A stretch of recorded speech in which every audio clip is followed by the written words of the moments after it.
So I've heard you that there's a footage, it must be obtained. I've heard you, I did not crash that. And if it is available, it will be obtained if it still exists. But where people, that footage won't talk about the conversations you had. You say the scene was chaotic. There were a lot of people. Now this affidavit talks about what you said to other people. Now I'm asking you, did you or did you not say that? Now look at Mahana, paragraph 9. When he was asked why he did not mention his own station to Sergeant Ndo, than lying that he's from the Hawks. So Mahana must have said to Sergeant Ndo that he's from the Hawks. He still could not give reasons why. And on the question why they were chasing uniformed police officers on the scene, his answer was that he was thinking that it was his scene. It goes back to Commissioner Baloyi's question. Once proper police officers are there, why are they being chased away? Do you want to comment? Sorry, was the question? I want you to comment on the contents of that paragraph. 9. It is true or it is not true? Yes.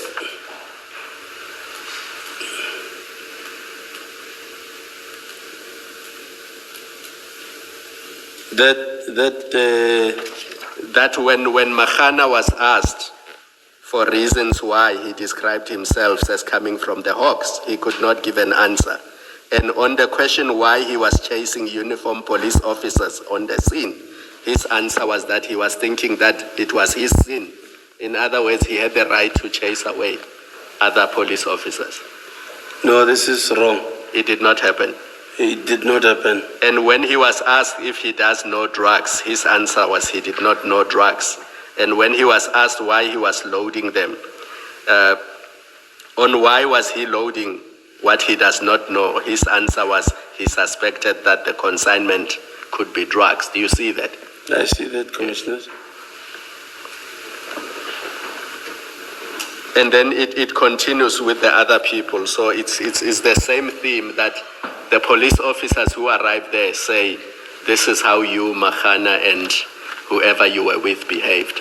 Now, my last question is, Mr. Nku, are you aware that he was found with large amounts of hard cash on him on the day in question? I'm aware that he was found with 60,000. 60,000 rands. Now, were you aware that he was carrying that amount of cash on the day? I was not aware. Did he tell you what that amount was for? No. Now that you know that he was carrying that much amount of cash, as a police officer, what do you think it was for? Well, I wouldn't know, Commissioners. I'm going to say this, and this is the last thing I'm going to say. Commissioner Baloyi has a few questions to ask you. Many witnesses have come to this commission and they have said, well, you must prove these things beyond a reasonable doubt. That's not how commissions of inquiry work. That was Mr. Mnisi? Mnisi. I was not addressing him, Chair, but it might as well apply. And that is dangerous, and it's a wrong approach to take, because we are not a criminal court. We are a commission of inquiry. We don't prove things beyond a reasonable doubt. We look at all the proven facts, we balance probabilities, and in some instances, we connect dots and we draw inferences.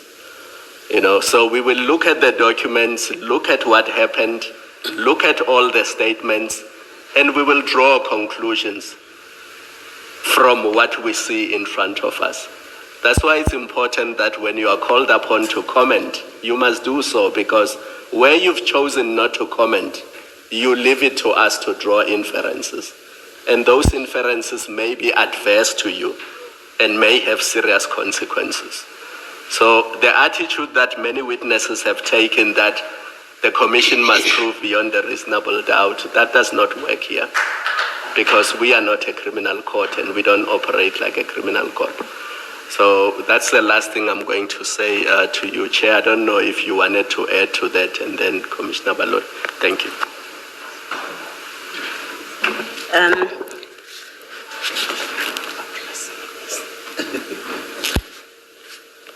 Sorry, Chief. It's not a question so much from me.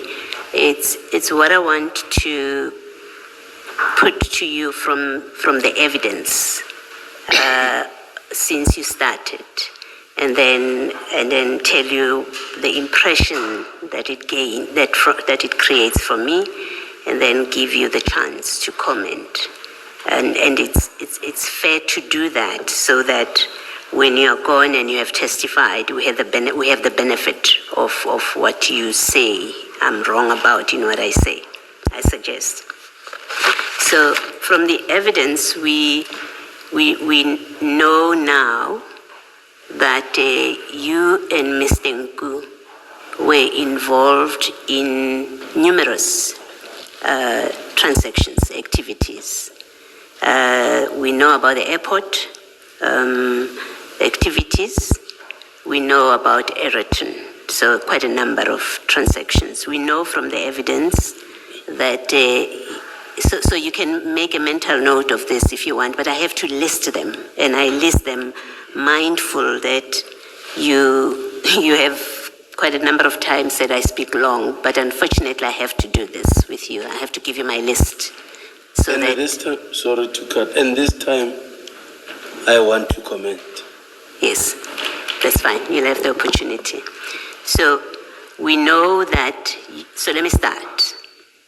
You and Mr. Nku had unauthorized police operations. He asked you for assistance, you say, and you were ready to give it. And you end up at OR Tambo in an operation, and you're talking about arresting people at OR Tambo. We know that. We know that was not official police business that you were involved with. But from that, we also know that you involved other police officers in those activities, and that they were paid by Mr. Nku for whatever they were doing for him at the airport where they were stationed, using their positions as SAPS members. That's one that we know from your testimony, that has come out of your testimony. Two, and that you were ready to use your position to assist Mr. Nku in that way.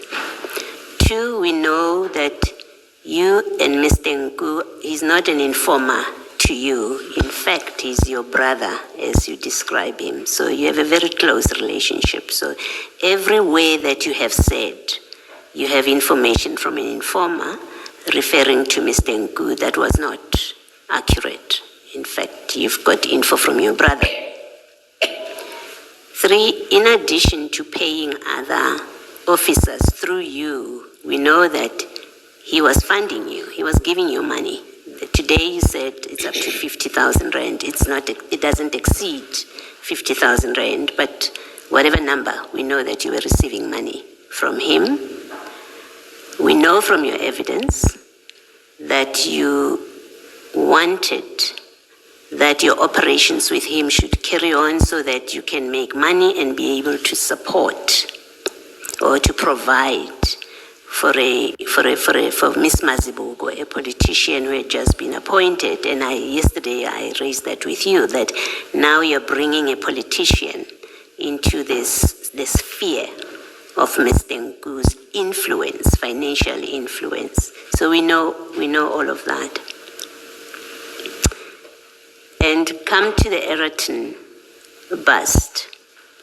You in that operation, you did not inform your superiors, just like you did with the airport ones, the other operations. Your superiors didn't know that you have this operation until you got arrested. That's when they come to know that you're involved in an operation. The impression that this gives, to me at least, is that you are, let me make it present, that you are in fact part of a network with Mr. Nku, at the very least just Mr. Nku. But we've seen that Mr. Nku deals with others as well, where your information is forwarded to others, your messages and their messages, they come to you, they tell you someone didn't get on the flight at Amsterdam and all of that. So you were part, I put to you for your comment that the appearances here is you were part of a criminal network, and you may possibly still be part of a criminal network that is involved in off-the-books, in fact, let me not call it off-the-books subs operations because it's as if it is subs operations. You are involved in unlawful activities. You personally, with Mr. Nku, who, from the WhatsApp messages that we have seen, is involved in activities that involve drug trafficking. You are involved in involving other police officers in unlawful activities at Mr. Nku's instance and funded by Mr. Nku. All of that, I want to say to you, suggests or gives appearances that you are part of a criminal network or a network of criminals who deal in illegal activities that include drug trafficking, that include arrests of people without proper authorization. At the airport, you wanted to arrest Kensani. That includes spying on people's vehicles. That includes you inquiring with investigating officers about exhibits because Mr. Nku wants that. It places you very badly as being involved in a criminal network. And I would like you to comment. That's the impression I have right now, having listened to the evidence. And I'm putting it to you so that you can respond or comment if you want to, and maybe I will recheck this my impression of it. If you don't comment, and in fairness to you, I have to say that to you, if you say I have no comment, then the last impression that I'm left with at the end of your evidence is that you are part of a criminal network that is engaged in the various activities that we have discussed. I stop there. You can comment if you wish. You have said you would like to comment, and I would like to hear your comment.